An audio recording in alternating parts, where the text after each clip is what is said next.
જય સ્વામિનારાયણ. ધોરણ 12 રસાયણ વિજ્ઞાન પ્રકરણ 7 પી વિભાગના તત્વો.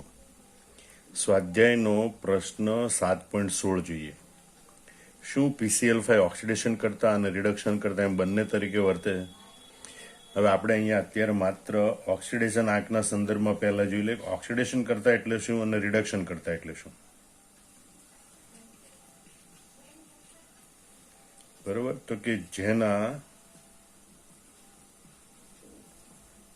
ઓક્સિડેશન આંકમાં ઘટાડો થાય એનું રિડક્શન થયું કહેવાય. બરોબર, અને જેનું રિડક્શન થાય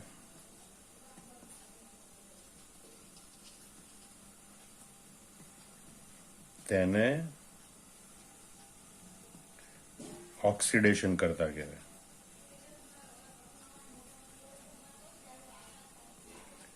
એને ઓક્સિડેશન કરતા કહેવાય. બરોબર, રિડક્શન કરતા આનાથી બિલકુલ વિરુદ્ધ લગતો નથી, પણ તમને ખ્યાલ આવી ગયો. બરોબર, કે જેના ઓક્સિડેશન આંકમાં વધારો થાય, બરોબર, એનું ઓક્સિડેશન થયું કહેવાય. અને એટલે એવા પદાર્થને રિડક્શન કરતા કહેવાય. એટલે જો પદાર્થનો ઓક્સિડેશન આંક છે ઘટતો હોય તો એ ઓક્સિડેશન કરતા તરીકે વર્તે છે એમ કહેવાય. જો એના ઓક્સિડેશન આંકમાં વધારો થતો હોય તો એ રિડક્શન કરતા તરીકે વર્તે છે એમ કહેવાય. હવે આપણે જોઈએ કે ફોસ્ફરસ પેન્ટાક્લોરાઇડ PCl5, એમાં ફોસ્ફરસની ઓક્સિડેશન અવસ્થા +5 છે. એ ફોસ્ફરસની મહત્તમ ઓક્સિડેશન અવસ્થા છે. સાંભળજો બરોબર, કારણ કે એના સંયોજકતા કોષમાં 5 ઇલેક્ટ્રોન હોય. મેક્સિમમ જેટલા સંયોજકતા કોષમાં ઇલેક્ટ્રોન હોય એટલે એની મહત્તમ ઓક્સિડેશન અવસ્થા હોય, કારણ કે એટલા ઇલેક્ટ્રોન પ્રદાન કરી શકે. તો ફોસ્ફરસની મહત્તમ ઓક્સિડેશન અવસ્થા +5 છે, કારણ કે એના સંયોજકતા કોષમાં 5 ઇલેક્ટ્રોન. મતલબ કે 5 કરતા એની ઓક્સિડેશન અવસ્થા વધી શકે નહીં. ઓક્સિડેશન અવસ્થા વધી શકે નહીં તો એનો મતલબ કે ફોસ્ફરસનું ઓક્સિડેશન થઈ શકતું નથી. જો જેનું ઓક્સિડેશન ના થાય તો એ રિડક્શન કરતા તરીકે વર્તે નહીં, તો તે રિડક્શન કરતા તરીકે વર્તી શકતો નથી. આમ પહેલા તો આ યાદ રાખી લો રિડક્શન કરતા માટે. PCl5માં ફોસ્ફરસની ઓક્સિડેશન અવસ્થા કેટલી? +5, જે ફોસ્ફરસની મહત્તમ ઓક્સિડેશન અવસ્થા છે, કારણ કે તેના સંયોજકતા કોષમાં 5 ઇલેક્ટ્રોન હોય. અને એટલે આ એની મહત્તમ ઓક્સિડેશન અવસ્થા છે. એટલે PCl5માં રહેલા ફોસ્ફરસનું ઓક્સિડેશન થઈ શકતું નથી, એટલે કે એની ઓક્સિડેશન અવસ્થા હવે વધી શકતી નથી. અને ઓક્સિડેશન નથી થઈ શકતું એટલે કે તે રિડક્શન કરતા તરીકે વર્તી શકતો નથી. બરોબર, પણ એનાથી વિરુદ્ધ જોઈએ તો PCl5 છે ઘણી બધી પ્રક્રિયાઓમાં PCl3માં રૂપાંતર પામે છે, એટલે કે ફોસ્ફરસ ટ્રાયક્લોરાઇડમાં રૂપાંતર પામે છે, જેમાં તેનો ઓક્સિડેશન આંક +5 થી ઘટીને +3 થાય છે. બરોબર, ઓક્સિડેશન આંક ઘટે છે એનો મતલબ કે ફોસ્ફરસનું રિડક્શન થઈ શકે છે. જેનું રિડક્શન થાય એને ઓક્સિડેશન કરતા તરીકે વર્તે છે એમ કહેવાય, એટલે કે તે ઓક્સિડેશન કરતા તરીકે વર્તી શકે છે. બરોબર, આમ PCl5 છે એ ઓક્સિડેશન કરતા તરીકે વર્તી શકે છે, પણ PCl5 છે એ રિડક્શન કરતા તરીકે વર્તી શકતો નથી. હવે જોઈએ સ્વાધ્યાયનો પ્રશ્ન 7.17. ઓક્સિજન, સલ્ફર, સેલેનિયમ, ટેલ્યુરિયમ અને પોલોનિયમ ને તેમની ઇલેક્ટ્રોન રચના, ઓક્સિડેશન અવસ્થા અને હાઇડ્રાઇડના નિર્માણના સંદર્ભમાં આવત કોષ્ટકમાં એક જ સમૂહમાં સ્થાન આપવાનું વ્યાજબીપણું ચર્ચો. બરોબર, કે ઓક્સિજન, સલ્ફર, સેલેનિયમ, ટેલ્યુરિયમ, પોલોનિયમ એ શા માટે એક જ સમૂહમાં મૂકવામાં આવે છે, આ 3 બાબતોના આધારે સમજાવો. તો ઇલેક્ટ્રોન રચનાના આધારે કહીએ તો કે જો સંયોજકતા કોષની ઇલેક્ટ્રોન રચના સમાન હોય,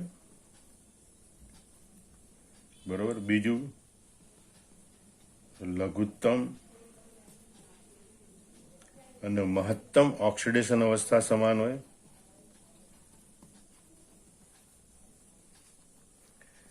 અને સમાન પ્રકારના બંધારણ ધરાવતા હાઇડ્રાઇડનું નિર્માણ કરતા હોય.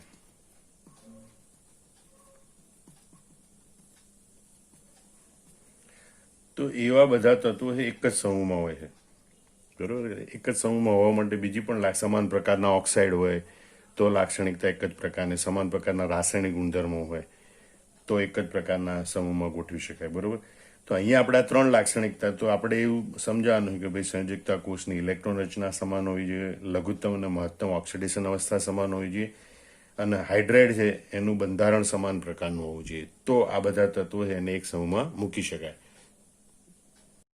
તો સૌ પ્રથમ આપણે ઇલેક્ટ્રોન રચનાના સંદર્ભમાં જોઈએ. ઓક્સિજન, સલ્ફર, સેલેનિયમ, ટેલ્યુરમ અને પોલોનિયમ આ બધા તત્વોની બાહ્યતમ કોષની ઇલેક્ટ્રોન રચના NH2NP4 સામાન્ય છે, જ્યાં n બરાબર 2 થી 6, એટલે કે ઓક્સિજન માટે 2, સલ્ફર માટે 3, સેલેનિયમ માટે 4, ટેલ્યુરમ માટે 5 અને પોલોનિયમ માટે n નું મૂલ્ય 6 હોય, જે દર્શાવે છે કે આ બધા તત્વો એક જ સમૂહમાં છે. કારણ કે સંયોજકતા કોષની ઇલેક્ટ્રોન રચના સમાન હોય એવા તત્વોને એક જ સમૂહમાં મૂકવામાં આવે છે. અને આ સમૂહ 16ની સામાન્ય ઇલેક્ટ્રોન રચના, એટલે એમ કહી શકાય કે આ તત્વો એ સમૂહ 16ના તત્વો છે, એક જ સમૂહના તત્વો એમ ગણી શકાય. એટલે અહીંયા સંયોજકતા કોષની ઇલેક્ટ્રોન રચના એક જ પ્રકારની છે. એના આધારે આપણે એમ કહી શકીએ કે આ બધા તત્વોને એક જ સમૂહમાં સ્થાન આપવામાં આવ્યું છે. ઓક્સિડેશન અવસ્થાના સંદર્ભમાં વિચારીએ તો આ તત્વોની બાહ્યતમ કક્ષામાં 6 ઇલેક્ટ્રોન છે. એટલે અષ્ટક પૂર્ણ કરીને ઉમદા વાયુ જેવી ઇલેક્ટ્રોન રચના પ્રાપ્ત કરવા માટે 2 ઇલેક્ટ્રોનની જરૂર છે. એટલે આ બધા તત્વોની લઘુત્તમ ઓક્સિડેશન અવસ્થા -2 હોય. જોકે ભારે તત્વોમાં -2 ઓક્સિડેશન અવસ્થાની સ્થાયીતા ઘટતી જાય છે, એ વસ્તુ અલગ છે, પણ બધા તત્વોની લઘુત્તમ ઓક્સિડેશન અવસ્થા -2 છે. વળી બાહ્યતમ કક્ષામાં 6 ઇલેક્ટ્રોન છે.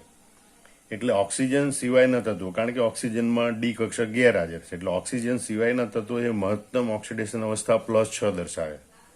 ઉપરાંત આ તત્વો +2 અને +4 ઓક્સિડેશન અવસ્થાઓ પણ દર્શાવે.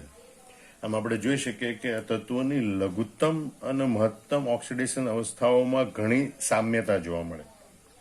એના આધારે આપણે એમ કહી શકીએ કે આ તત્વો એક જ સમૂહના, એટલે કે સમૂહ 16ના તત્વો હોવા જોઈએ, બરોબર. આમ ઓક્સિડેશન અવસ્થા એની લઘુત્તમ અને મહત્તમ મૂલ્ય છે એના આધારે આપણે કહી શકીએ કે આ તત્વો એક જ સમૂહના તત્વો છે, અને જે ઓક્સિડેશન અવસ્થા મહત્તમ 6 છે એના આધારે આપણે એમ કહી શકીએ કે આ તત્વો એ સમૂહ 16ના તત્વો છે. હાઇડ્રાઇડ સંયોજનોના નિર્માણના આધારે આપણે જોઈએ તો આ બધા તત્વો H2E અથવા તો EH2 એમ કહીએ એ પ્રકારના હાઇડ્રાઇડ બનાવે, બરોબર. જ્યાં E એટલે ઓક્સિજન, સલ્ફર, સેલેનિયમ, ટેલ્યુરમ, પોલોનિયમ. એટલે આ તત્વોના હાઇડ્રાઇડ અનુક્રમે H2O, H2S, H2Se, H2D, H2PO પ્રકારના હોય છે, બરોબર. બીજું, આ બધા હાઇડ્રાઇડમાં મધ્યસ્થ પરમાણુ છે E, બરોબર. એમાં sp3 સંકરણ જોવા મળે છે, બધા sp3 સંકૃત હોય છે, અને એમાં 4 કક્ષકો sp3 સંકૃત કક્ષકો, એ પૈકી 2 કક્ષકમાં બંધકારક ઇલેક્ટ્રોનિકમાં અને 2 કક્ષકમાં અબંધકારક ઇલેક્ટ્રોનિકમાં ગોઠવાય છે. અને એટલે આ બધા હાઇડ્રાઇડ એક કોણીય આકાર ધરાવે છે, બરોબર. આમ ઓક્સિજન, સલ્ફર, સેલેનિયમ, ટેલ્યુરિયમ અને પોલોનિયમ એ સમાન પ્રકારના હાઇડ્રાઇડનું નિર્માણ કરતા હોવાથી એમ કહી શકાય કે તેઓ એક જ સમૂહના તત્વો હોવા જોઈએ, બરોબર. અને એ સમૂહ 16ના તત્વો છે. આમ હાઇડ્રાઇડ એ સમાન પ્રકારના પ્રાપ્ત થાય છે, અને એક પ્રકારના હાઇડ્રાઇડ આપે એટલે એક જ સમૂહના તત્વો હોવા જોઈએ એમ કહી શકાય. પ્રકરણ 7 પી વિભાગના તત્વો સ્વાધ્યાયનો પ્રશ્ન 7.18 જોઈએ આપણે. ડાય ઓક્સિજન વાયુ છે પરંતુ સલ્ફર ઘન છે, શા માટે? તો કોઈ પણ પદાર્થ વાયુ છે કે ઘન છે એ શેના ઉપર આધાર રાખે? તો કે અણુ વચ્ચેના આંતર આણ્વીય આકર્ષણ બળો પર આધાર રાખે. જો આંતરાણવીય આકર્ષણ બળો વધારે હોય તો અણુઓ વધુ નજીક આવે તો પદાર્થ પ્રવાહી કે ઘન સ્વરૂપમાં ફેરવાય, અને જો આંતરાણવીય આકર્ષણ બળો ઓછા હોય તો અણુઓ એકબીજાથી દૂર રહે, બરોબર. અને તો એ સામાન્ય તાપમાને આપણને વાયુ સ્વરૂપે મળે. એટલે આંતરાણવીય આકર્ષણ બળો એ ઘન, પ્રવાહી કે વાયુ અવસ્થા માટે જવાબદાર પરિબળ. હવે આપણે જોઈએ કે ભાઈ ઓક્સિજનમાં, તો ઓક્સિજન પરમાણુનું કદ નાનું છે અને વિદ્યુત ઋણતા ઊંચી છે, એના કારણે એ પીપાઈ બંધ બનાવી શકે, બરોબર. માટે એ દ્વિબંધ ધરાવતા દ્વિઅણુ બરોબર, એટલે કે O2 અણુ તરીકે એ O2 દ્વિપરમાણુય અણુ, દ્વિઅણુ લખ્યું પણ દ્વિપરમાણુ, બે પરમાણુ ધરાવતા અણુ તરીકે અસ્તિત્વ ધરાવે છે, જેમાં ઓક્સિજન ઓક્સિજન વચ્ચે દ્વિબંધ હોય છે. આ ઓક્સિજનના અણુ વચ્ચે નિર્બળ વાંડાવાલ આકર્ષણ બળો અસ્તિત્વ ધરાવે છે. બરોબર, અને એટલે O2 બની ગયા પછી બે O2 અણુ હોય તો આ O2 અણુ વચ્ચેનું આકર્ષણ બળ અત્યંત નિર્બળ હોય છે, વાંડરવાલ પ્રકારનું આકર્ષણ બળ હોય છે. એટલે O2 અણુઓ એકબીજાની નજીક આવી શકતા નથી અને માટે તેઓ ઓરડાના તાપમાને વાયુ સ્વરૂપે જોવા મળે છે. ફરીથી જોઈ લો, ઓક્સિજનનું કદ નાનું અને ઊંચી વિદ્યુતઋણતા, એના કારણે પીપાઈ બંધ બનાવે એટલે એ દ્વિબંધ ધરાવતા O2 એટલે કે દ્વિપરમાણુ અણુ તરીકે અસ્તિત્વ ધરાવે છે. બરોબર, પણ એક વખત ઓક્સિજન અણુ બની જાય પછી O2 અણુ વચ્ચે નિર્બળ વાંડાવાલ આકર્ષણ બળ હોય છે, જેથી તેઓ ખૂબ નજીક આવી શકતા નથી, એટલે તેઓ ઓરડાના તાપમાને વાયુ સ્વરૂપે જોવા મળે છે. એની સામે આપણે સલ્ફરમાં જોઈએ. સલ્ફર પરમાણુનું પોતાનું કદ મોટું છે, ઓછી વિદ્યુત ઋણતા છે, એટલે એ પીપાઈ બંધ બનાવતા નથી, એટલે એમાં S ડબલ બોન્ડ S કે S ટ્રિપલ બોન્ડ S એવું જોવા મળતું નથી. એને બદલે તેઓ S બોન્ડ S એટલે કે સલ્ફર પરમાણુ વચ્ચે એકલ બંધ બનાવવાનું વલણ ધરાવે છે. બરોબર, વળી ઓક્સિજન કરતા સલ્ફરમાં કેટેનેશન વલણ વધારે હોય, કારણ કે ઓક્સિજન સિંગલ બોન્ડ કરતા S બોન્ડ S છે એની બંધ એન્થાલ્પી વધારે હોય.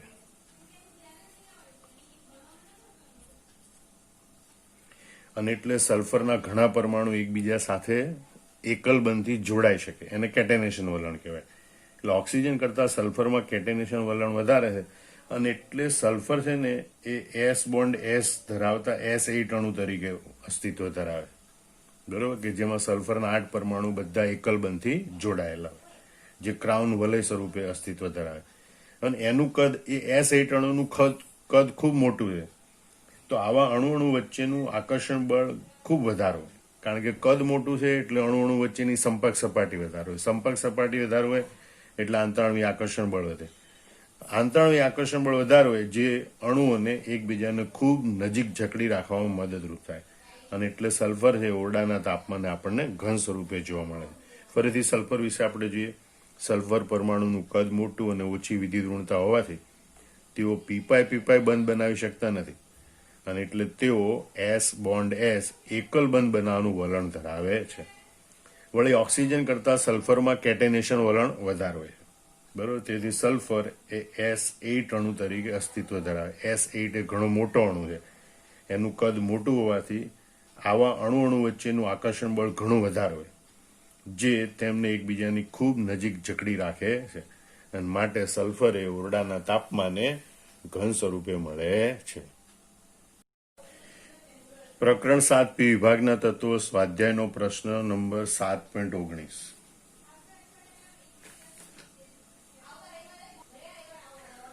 O થી O માઇનસ અને O થી O2 માઇનસ માટે ઇલેક્ટ્રોન પ્રાપ્તિ એન્થાલ્પીના મૂલ્યો અનુક્રમે -141 અને 702 કિલોજૂલ પ્રતિ મોલ છે. તેમ છતાં O માઇનસ સ્પીસીસ કરતા O2 માઇનસ સ્પીસીસ ધરાવતા ઓક્સાઇડ સંયોજનો વધુ બને છે, સમજાવો. તમે જો ઓમાંથી -1 વીજભાર ધરાવતો ઓક્સાઇડ આયન બને, બરોબર, ત્યારે ઇલેક્ટ્રોન પ્રાપ્તિ એન્થાલ્પીનું મૂલ્ય -141 કિલોજૂલ પ્રતિ મોલ. એનો મતલબ કે O માઇનસ સરળતાથી બને, જ્યારે અહીંયા તો 702 કિલોજૂલ પ્રતિ મોલ ઉર્જા આપવી પડે. એનો મતલબ કે O2 માઇનસ આયન મુશ્કેલીથી બને. O માઇનસ આયન સરળતાથી બને, O2 માઇનસ આયન મુશ્કેલી. છતાં O2 માઇનસ આયન ધરાવતી સ્પીસીસ અથવા તો O2 માઇનસ સ્પીસીસ ધરાવતા ઓક્સાઇડ સંયોજનો એ વધુ પ્રમાણમાં બનતા હોય છે. તો એ હવે આપણે સમજીએ. O માઇનસ અને O2 માઇનસની ઇલેક્ટ્રોન પ્રાપ્તિ એન્થાલ્પીના મૂલ્યો એમ દર્શાવે છે કે O માઇનસની રચના O2 માઇનસ કરતા સરળ છે. O માઇનસનો ઉદ્ભવ એ O2 માઇનસ કરતા સરળ છે, અને તેથી O માઇનસ સ્પીસીસ વાળા ઓક્સાઇડ સંયોજનો વધારે બનવા જોઈએ, પરંતુ એવું થતું નથી. કારણ કે ધાતુના જે ઓક્સાઇડ સંયોજનો છે સામાન્ય રીતે આયની સંયોજનો હોય. આયની સંયોજનોની સ્થાયીતા લેટાઇસ એન્થાલ્પી પર આધારિત હોય, પરંતુ ધાતુના ઓક્સાઇડ સંયોજનોની સ્થાયીતા એની લેટાઇસ એન્થાલ્પી પર આધારિત હોય. જેમ સંયોજનની લેટાઇસ એન્થાલ્પી વધારે એમ સંયોજનની સ્થાયીતા વધારે. વળી લેટાઇસ એન્થાલ્પી છે એ આયનના વિદ્યુત ભાર પર આધારિત હોય, વિદ્યુત ભારના સમપ્રમાણમાં હોય. જેમ વિદ્યુત ભાર વધારે હોય એમ લેટાઇસ એન્થાલ્પી વધારે હોય. તો લેટાઇસ એન્થાલ્પી એ આયનના વિદ્યુત ભારના સમપ્રમાણમાં હોય.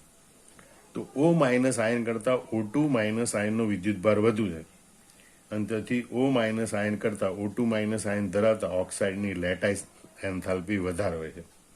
પરિણામે એની સ્થાયિતા વધારે હોય, અને માટે O માઇનસ સ્પીસીસ કરતા O2 માઇનસ સ્પીસીસ એટલે કે O માઇનસ આયન કરતા O2 માઇનસ આયન ધરાવતા ઓક્સાઇડ સંયોજનો વધુ બને છે. બરોબર. સામાન્ય રીતે O2 માઇનસ આયનો છે એ પાછા M2 પ્લસ વધુ વીજભાર ધરાવતા દ્વિસંયોજક ધાતુ આયનો સાથે જ જોડાય, એટલે એની લેટાઇસ એન્થાલ્પી વધારે હોય, એટલે એના સંયોજનો વધારે જોવા મળે છે. પરથી આપણે એકવાર જોઈએ, ધાતુના ઓક્સાઇડ સંયોજનોની સ્થાયીતા લેટાઇસ એન્થાલ્પી પર આધારિત રાખે. જેમ લેટાઇસ એન્થાલ્પી વધારે એમ સંયોજનની સ્થાયીતા વધુ. બીજું, લેટાઇસ એન્થાલ્પી છે એ આયનના વિદ્યુત ભારના સમપ્રમાણમાં હોય. જેમ વિદ્યુત ભાર વધુ એમ લેટાઇસ એન્થાલ્પી વધારે એમ સ્થાયીતા વધારે. તો O માઇનસ આયન કરતા O2 માઇનસ આયનનો વિદ્યુત ભાર વધુ છે, અને એટલે O માઇનસ આયન કરતા O2 માઇનસ આયન ધરાવતા ઓક્સાઇડ હોય એની લેટાઇસ એન્થાલ્પી વધારે હોય, પરિણામે એની સ્થાયીતા વધારે હોય. અને માટે O માઇનસ સ્પીસીસ કરતા O2 માઇનસ સ્પીસીસ ધરાવતા, અથવા તેમ કહેવાય O માઇનસ આયન કરતા O2 માઇનસ આયન ધરાવતા ઓક્સાઇડ સંયોજનો વધારે પ્રમાણમાં બને છે. આમ અહીંયા ઇલેક્ટ્રોન પ્રાપ્તિ એન્થાલ્પીના પરિબળ કરતા લેટાઇસ એન્થાલ્પીનું પરિબળ એ વધુ મહત્વનું બને છે, એમ સમજી શકાય. પ્રશ્ન 7.20 જોઈએ હવે. કયા વાયુ વિલયો ઓઝોનનું ક્ષયન કરે છે? તો ક્લોરોફ્લોરોકાર્બન્સ જેવા વાયુ વિલયો છે એ ઓઝોનના ક્ષયન માટે જવાબદાર છે બને. બરોબર. દાખલા તરીકે ફ્રીઓન CCl2F2. બરોબર. આ વાયુ વિલયો પારજાંબલી કિરણોની હાજરીમાં મુક્તમૂલક Cl ઉત્પન્ન કરે છે. એટલે કે આના જે બંધ હોય ClClFF, ત્યારે આ બંધ તૂટે અને આ પ્રકારે બે મુક્તમૂલક ઉત્પન્ન થાય. દરેક બંધનું એક એક ઇલેક્ટ્રોન દરેક પરમાણુ મેળવી લે. તો Cl.C.ClF2 આ પ્રમાણેના બે મુક્તમૂલક ઉત્પન્ન થાય. એ પૈકીનો જે ક્લોરીન મુક્તમૂલક છે એ ઓઝોન સાથે પ્રક્રિયા કરે અને ClO. ક્લોરીન મોનોક્સાઇડ મુક્તમૂલક બનાવે અને ઓક્સિજન ઉત્પન્ન કરે. આમ ઓઝોનના અણુને તોડે. બીજું, ઓઝોન અણુની બનાવવાની પ્રક્રિયા દરમિયાન ઓક્સિજન મુક્તમૂલક વપરાતો હોય છે. એ ઓક્સિજન મુક્તમૂલક પણ આ ClO મુક્તમૂલક વાપરી નાખે. બરોબર. અને ફરીથી ક્લોરીન મુક્તમૂલક બનાવે. આમ આવી સાંકળ પ્રક્રિયા દ્વારા સતત ક્લોરીન મુક્તમૂલક બનતો રહે અને ઓઝોનના અણુઓને તોડતો રહે. આ ક્લોરીન મુક્તમૂલક ફરીથી પાછો ઓઝોનના અણુને તોડે.